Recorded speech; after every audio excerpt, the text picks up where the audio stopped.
Hey, what'd you see, Maverick? All right, go find it. Hello, welcome to the channel on myalgic encephalomyelitis. This is Kodi Marshall, trying to bring hope to the hopeless and bring you a view for those of you who are still stuck in bed and right now terrified, frightened that this may be the last day of your life, confused, unable to understand your illness. Well, there's hope. And I know how you're feeling because I was at that place too where I had given up. And let me tell you, I'm glad that I didn't. And I know that the doctors aren't listening. I know that people think you're crazy, but you're not. Take it from me. And the best way to show them is by getting healed. So let's try it. Maverick, heal. Let's go. Let's head down.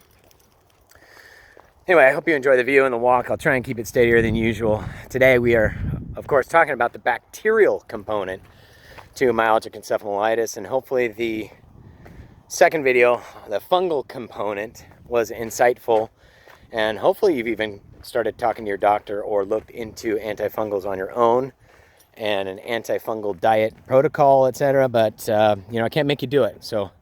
But bear in mind that I think any attempt to heal your body and the toxins that are in it without it is going to be somewhat fruitless. You're just going to repopulate your body with the pathogens. And for those of you who are feeling like you're dying, you can't help but know in your heart this is a multi-pathogen issue that we're dealing with, and not everyone's dealing with the same ones, right? That's why this is eluding the doctors. And when we get to the discussion about viral component, there may be a viral trigger. There may even, in fact, be a reoccurring virus that exists in your body right now. So we'll talk about that later. But today, we're going to discuss the bacterial component. And this actually has kind of two parts. It's one part about the bacteria we need to get rid of, and another about the bacteria that we need. So let me talk about the bad ones first. Just so you know my history, I previously had a MRSA infection, which is a methicillin-resistant Staphylococcus aureus, okay? Now, we all carry staph, but not everyone has the methicillin-resistant one. I think I picked it up from a veterinary office, but again, I'm not sure, can't prove it. Ended up in the hospital, and for me, things have not been the same since then. I know that most of you report a flu that maybe set you off.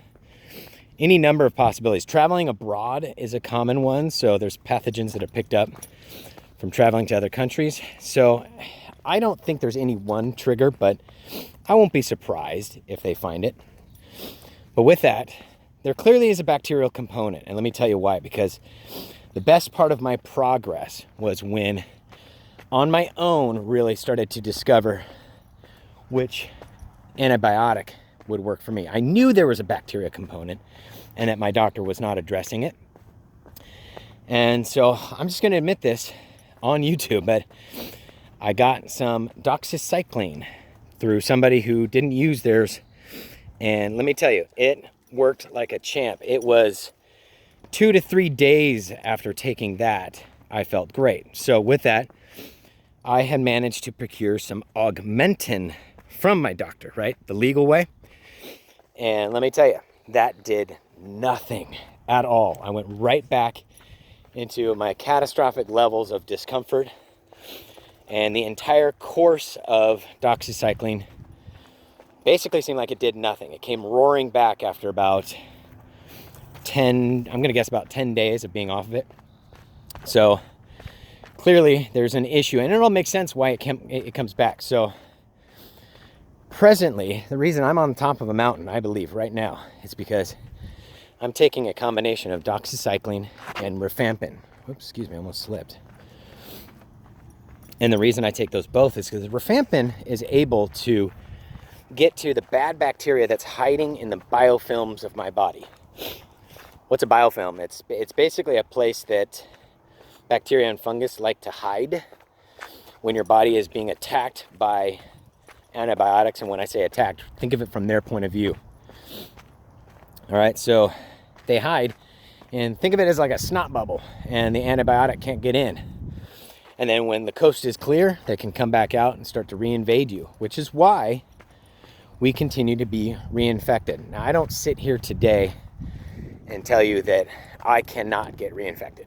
I am not touting a cure yet. But I do believe that I'm getting to the core of my issue by having an antibiotic that seems to work great and combining it with another one that can go into a biofilm area of my body and eradicate the bacteria that live there. I am hoping too that some of the antifungals I take will be carried along in with it. I think that's probably not going to happen. So I may in fact still have a fungal related issue when this is done, but we'll see. And then you get to track with me on this, but let's move into, well, let me do this. Here's what I did. I had to go without my doctor to start discovering what was going to work for me. And let me tell you what made me start to go that route, because it's basically what ER doctors do on some occasions, of course, not always. But when you come into the ER and you can't talk and they suspect something like a bacterial infection is causing it, they'll just start throwing different antibiotics at you to see which one will work, right? No better way, and no need to wait for cultures to come in. So it's kind of a system that they approach, and it's not perfect, but it'll find out which ones will work on what is ailing you. Doxycycline, I will say, also happens to be an antibiotic that has been shown to eradicate even intestinal worms. So if one of the parasites you suspect you might be dealing with are intestinal worms, and we'll be doing one show on intestinal worms as well, and hopefully maybe you've even seen the video on the microscopic intestinal worms that exist on this channel already. But keep in mind that 20% of Americans test positive for intestinal worms, okay? So there's a good chance that you're dealing with that. With that in mind, if that grosses you out enough, let's talk about the good bacteria, okay? Hopefully you've got enough information to either talk to your doctor or to find your own way to procuring certain antibiotics that will get you on the path to recovery.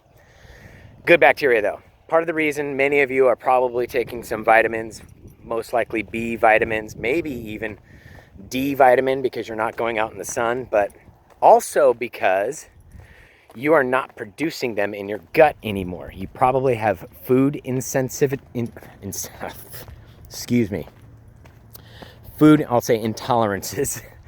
And that's largely due to the dysbiosis in your gut. The wrong bacteria that live there and the right ones are not winning. And many of our vitamins, minerals, and even hormones, even your brain chemical like serotonin, we now know is produced almost entirely in your gut. So if you're feeling that depression, it's because you're not producing serotonin in your gut. And there's a good chance, I'm sorry. I know that we are all different, so I'll try to remember that. But keep in mind that dysbiosis is another part of the reason you feel like you're dying. And frankly, you are. And hopefully you can recover soon before your body's on a toxic overload, okay?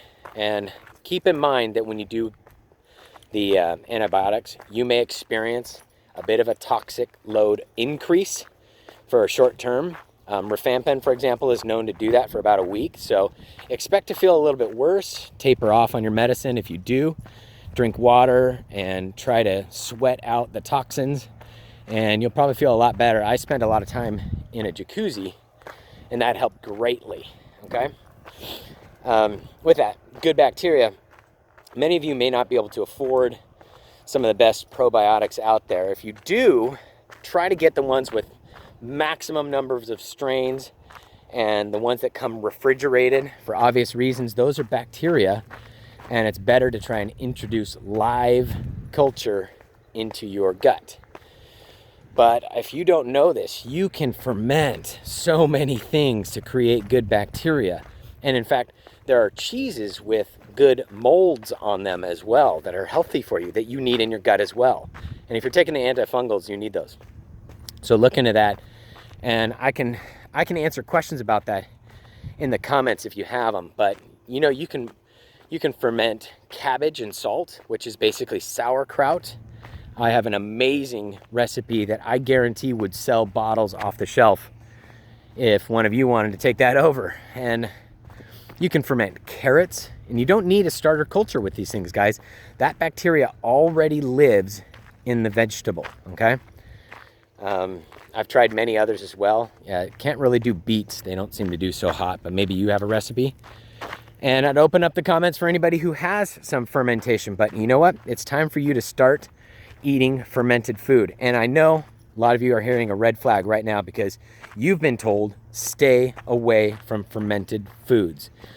And I agree. I'm saying if the fermentation product is alcohol or ethanol, that makes clear sense. You don't want to drink that because that actually that will actually change your gut dysbiosis even further, killing the good bacteria. You'll ruin everything you're doing.